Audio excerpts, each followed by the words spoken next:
Hello everyone. Today we're looking at a game from the 39th World Chess Olympiad, and it was played in 2010 between Luke McShane and Henry Mohamed Steel. And as you all might know, Luke McShane is a very, very strong player. He's close to being a super GM. He's rated 2,657, and many people regard him as the strongest amateur chess player alive. And Henry Mohamed Steel with a flat rating of 2,300 during this game. Okay, so let's see what happened.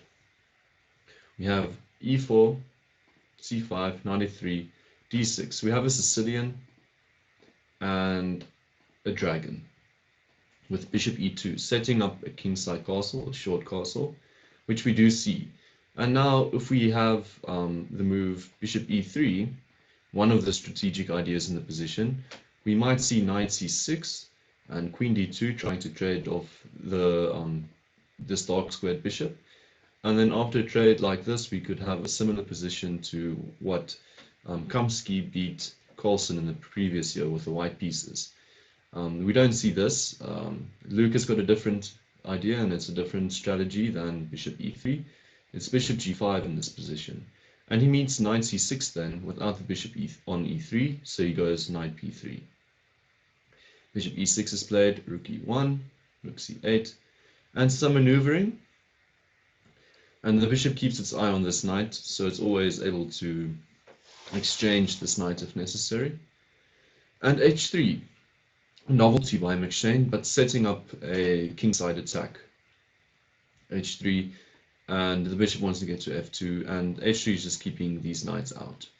So, okay, rook e8, f4, and he plays rook e8 because he wants to meet the move f4 with knight c4. And now you need to defend this pawn, so the easiest way is just to trade off that knight. And now he simply goes queen f3, shifting the weight over to the queen side, or the king side. The weight of the queen over to the king side. We have b5, and b5 is pretty much asking this weak square on f2 how it's going to be defended. And maybe the simplest way would have just been to go a3, and after b5 to go bishop f2 to reopen this d4 square. Something like b4 could then be met by this trade and the knight going to a2. Although it looks awkward, there's some pressure that needs to be resolved. And now, fortunately, these pawns and the square on f2 is covered by the queen, whose eyes are now open. So this would have been a clever maneuver. In the game, McShane goes to something else after the pressure of b5 is on the board. He goes for knight d2 immediately. A bit of an awkward move, trying to get the bishop pair off maybe, but it walks into b4, and now you can't take this bishop because of rook takes, and your f pawn is suddenly lost. And okay, so after knight d2 and b4, there's only one real way to save this pawn. Other moves walk into some other tricks, for example, just bishop b5 in this line, and now you need to go b3 and this pawn is lost.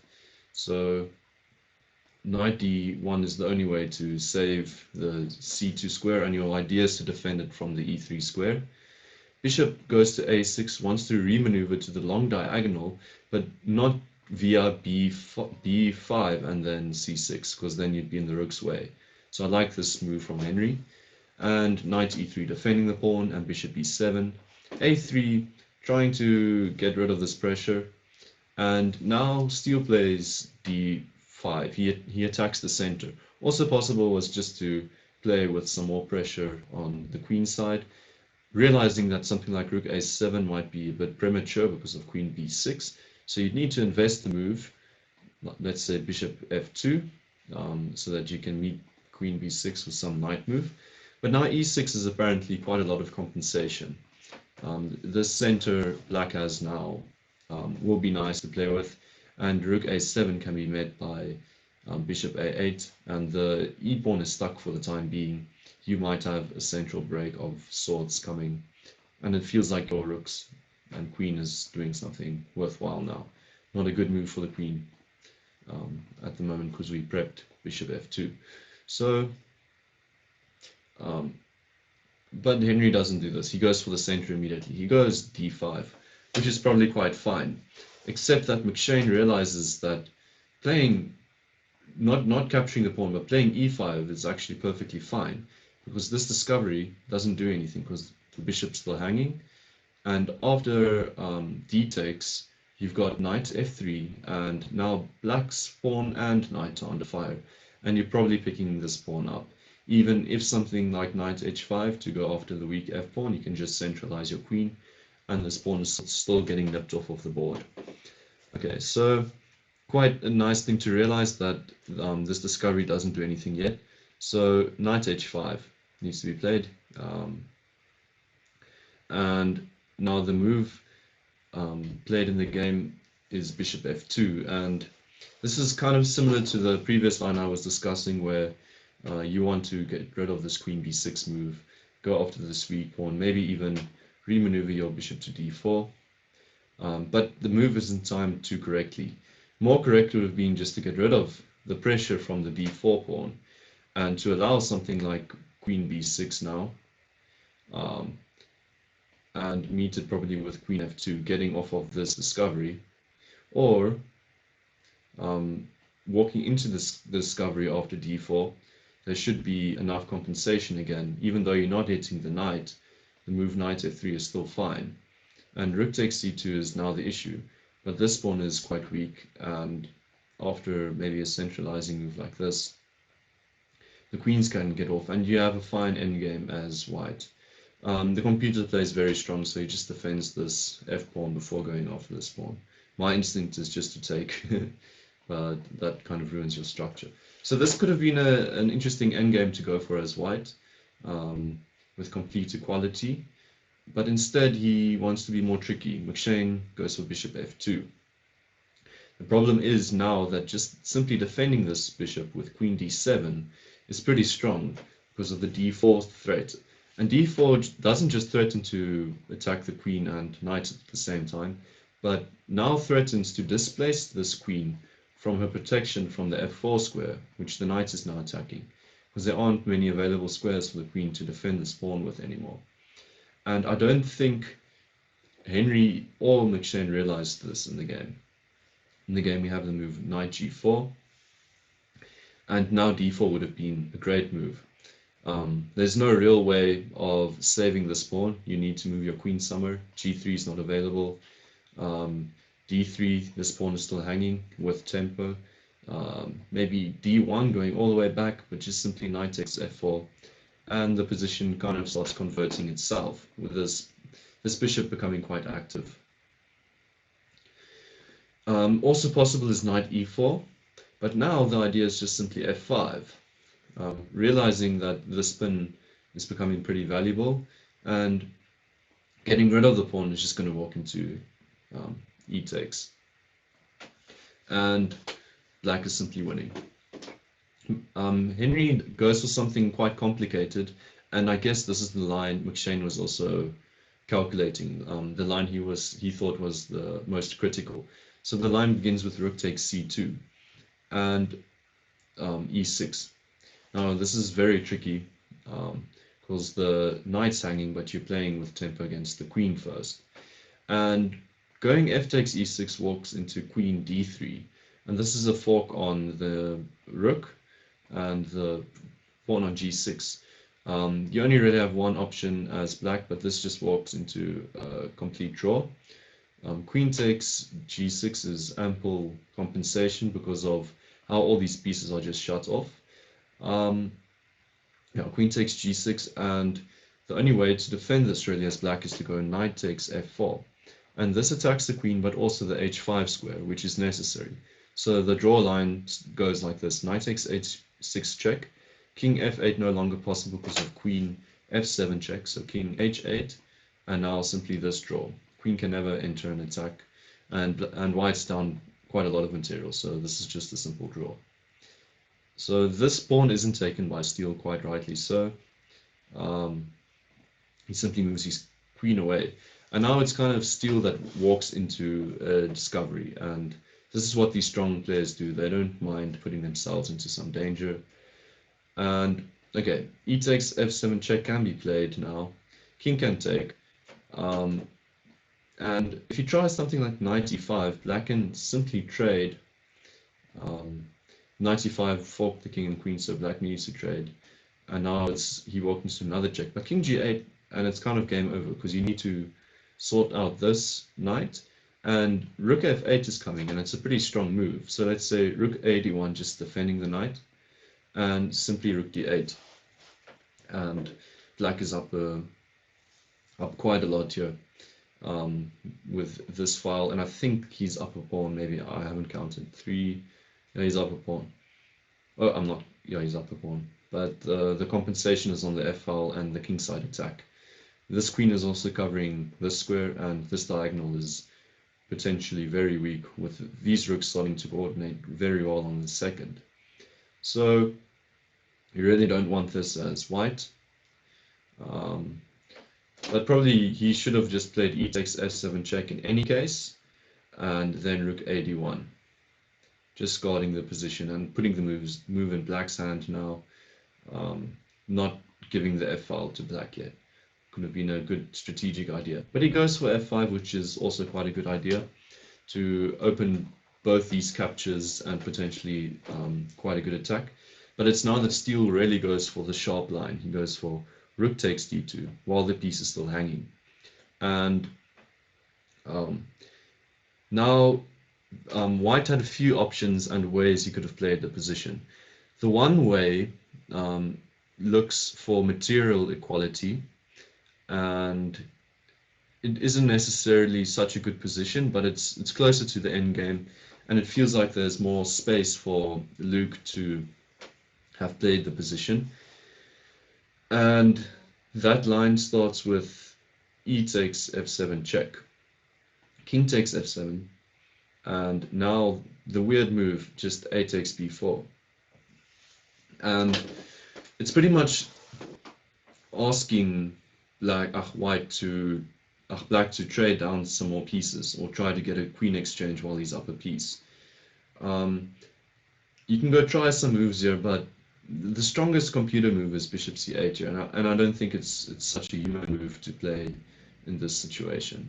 So I was also looking at the position, and d4 seemed very reasonable.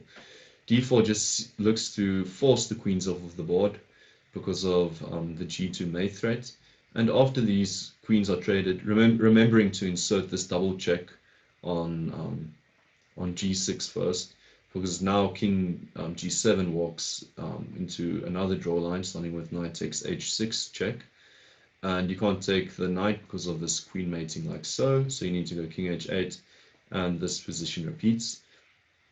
So the only way black can play after this insertion is to go king takes g6, and now queen takes c6 check, and you have this rook e6 move, king h7. It's very deep, but the reason why black is actually quite comfortable here at the end of this line is because of the move knight f4.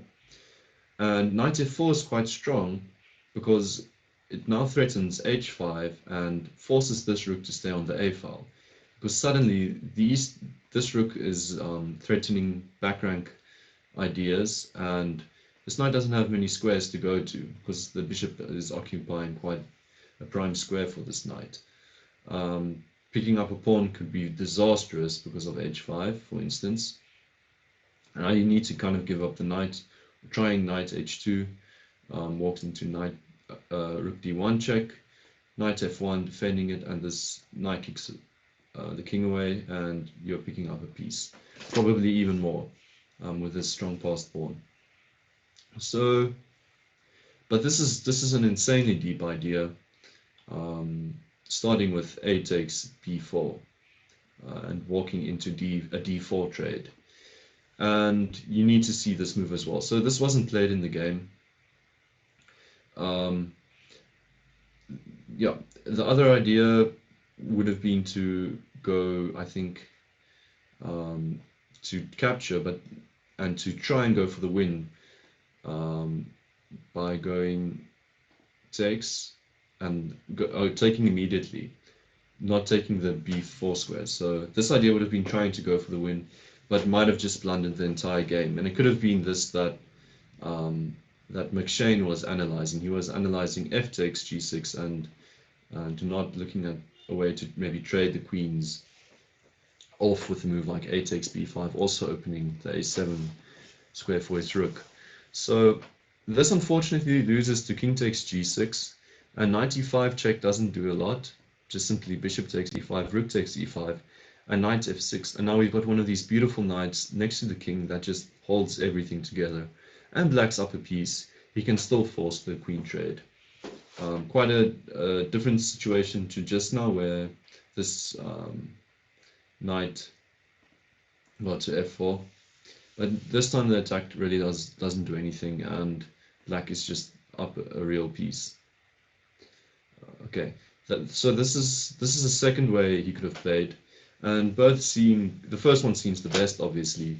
What was tried in the game after rook takes c2 was rook a c1, and this was an idea to play with some kind of tempo, but now just simply queen d6, walking out of it. And okay, now white's ideas don't seem too great anymore. This check, and you still got king takes g6 check, with this pawn still on the board and the queen now defending it.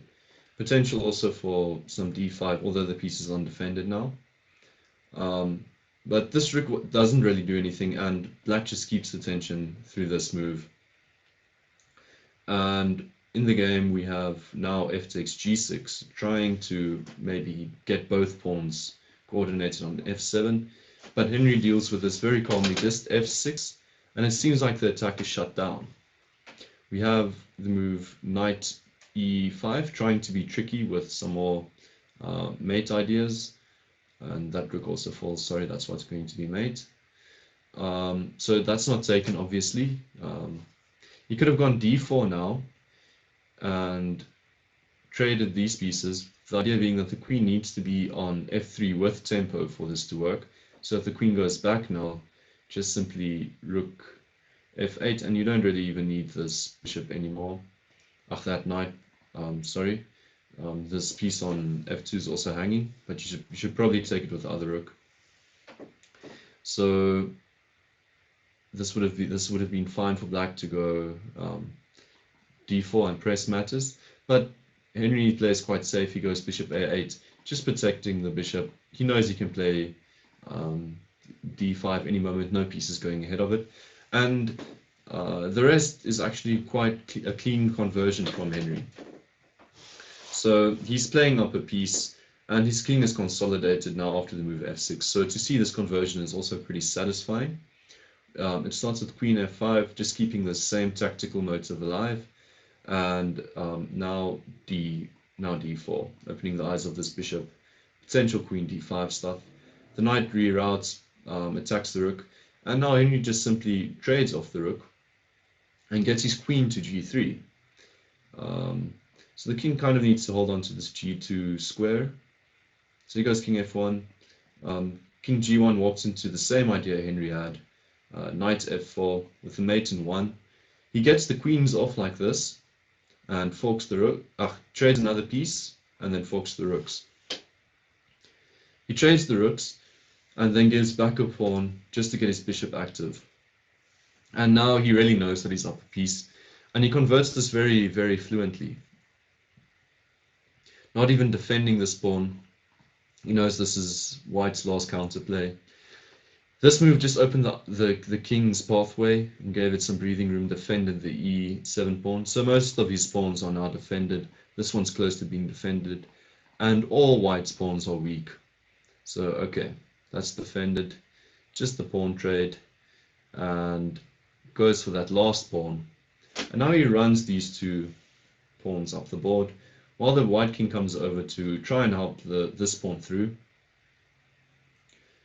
We realize that white's rook is kind of stuck defending the first rank when both these pawns came here.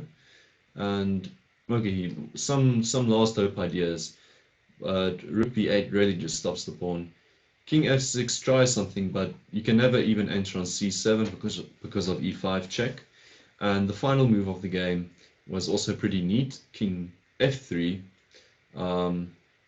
not going to the second rank because it just drops a pawn with check, but now he is prepared to meet whatever rook move, whether the move is on h1 or d2 after, let's say, c5, he can meet it with king e2, and there aren't any more checks, and he's making a queen. Or if instead of c4, rook h1, he's meeting it with king g2 with no checks. An absolutely stunning game, a very deep positional understanding, especially in the middle game, I think is where the conversion took place. Kind of forcing matters there and not overextending his arm. He never played this d4 break when it didn't really suit him. There was one moment he perhaps missed, Henry did, with the d4 move, but allowing this kingside attack and then playing for the center and the second rank. Very strong ideas, quite reminiscent of his game against Kamsky, except in this game he was always in charge. I thank you for watching, and yes, please go watch some of his other games. Henry Mohamed Steel is a great player, and I'm sure you'll enjoy some of his other games. Okay, thank you.